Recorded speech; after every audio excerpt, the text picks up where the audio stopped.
안양에 사는 50대 주부 김모 씨는 매일 내알약을 먹습니다. 3년 전 갑상선에서 0.6cm의 암이 발견돼 갑상선을 완전히 제거했기 때문입니다. 수술 뒤 3년, 김 씨는 매일 부작용에 시달리고 있습니다. 제일 심한 게 극심한 불면증이에요. 지금 3년째 잠을 거의 못 자서 내과 가서 지금 수면제 처방도 많이 받고, 그다음에 이 가슴이 부정맥이 와요. 김 씨는 갑상선 수술을 한 것을 후회하고 있다고 말합니다. 갑상선 암이 어떤 암인지 모른 상황에서 의사의 말에 겁에 질려 수술을 했다는 겁니다.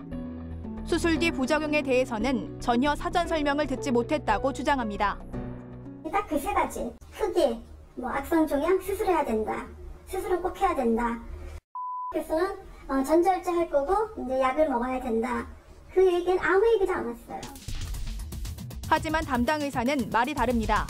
충분히 갑상선 암의 특성과 수술 후유증에 대해 사전 설명을 했다는 겁니다.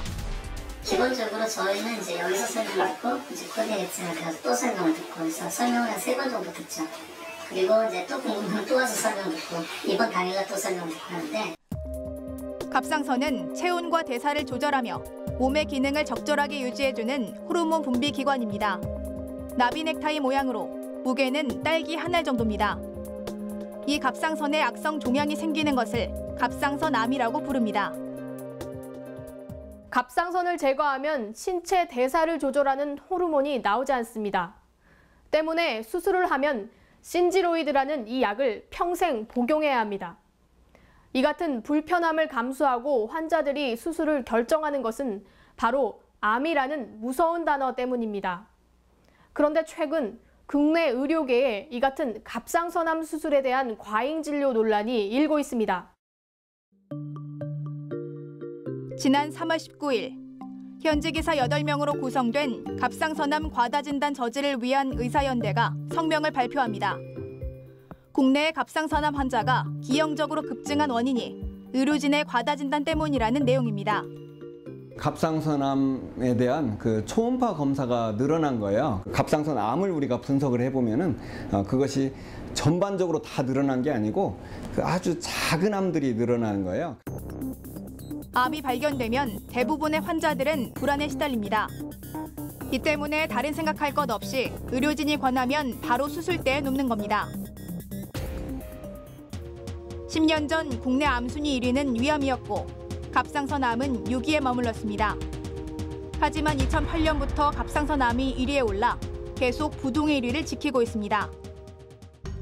1986년 인구 10만 명의 남녀 각각 0.8명과 3.9명에 그쳤던 갑상선암 발병률은 지난 25년 동안 30배나 늘었습니다. 과거에는 세계 평균치보다 낮았지만 지금은 남성은 세계 평균치의 7배, 여성은 12배를 넘었습니다. 반면 사망자의 숫자는 매년 340여 명에서 350여 명으로 10년 전과 큰 변화가 없습니다. 우리나라에는 갑상선암을 양산해내는 구조가 있다. 이거는 발생률이 아니라 발견율이다. 갑상선암을 발굴해내는 거예요. 발견해서 거품을 만드는 거예요. 갑상선암 버블을 만드는 거죠. 그렇다면 갑상선암은 수술을 해야 할까 하지 말아야 할까? 이 부분을 놓고 의료계는 논란 2라운드에 돌입했습니다.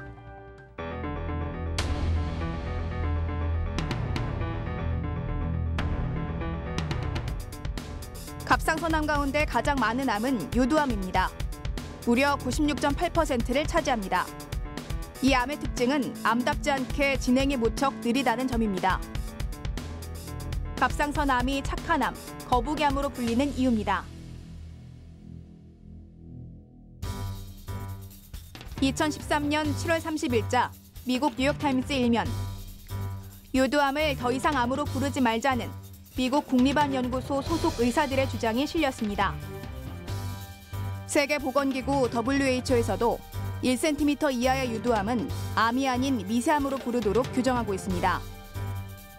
작은 암은 수술하지 않아도 된다는 겁니다. 그 생각을 했어요. 아, 이게 안 하는 사람들도. 서울에 사는 김모 씨도 2007년 갑상선에서 0.7cm의 종양을 발견했습니다. 암 확진 판정을 받았지만 김 씨는 수술하지 않고 경과를 보기로 결정했습니다. 초창기에는 좀 많이 불안해가지고